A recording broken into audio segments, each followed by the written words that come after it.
Вот эта новая форма существования или представления спектакля в виде выставки, это тоже очень интересно, потому что я себя не считаю театралом. Вот как-то так не получается ходить на спектакли. И на самом деле у спектакля есть вот другая сторона, которую мы не знаем, которую мы не видим. И здесь Таня показала эту кухню.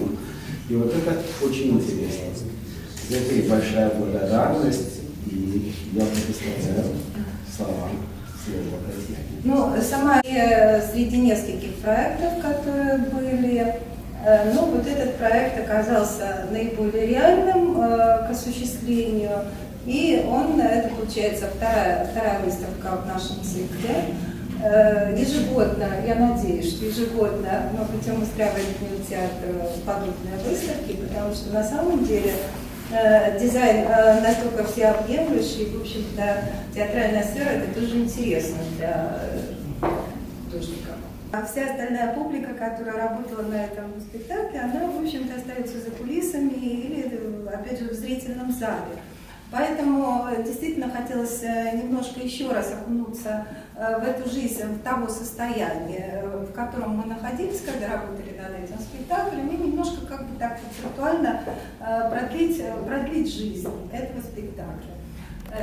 Маленький фильм с фрагментами спектакля и небольшими интервью актеров Могилевского театра и тех, кто работал над спектаклем. Это мы посмотрим сразу после вступления. Подобное действие, потому как спектакль живет своей определенной жизнью, он уходит, после него остаются фотографии, видео, костюмы, которые хранятся в театре.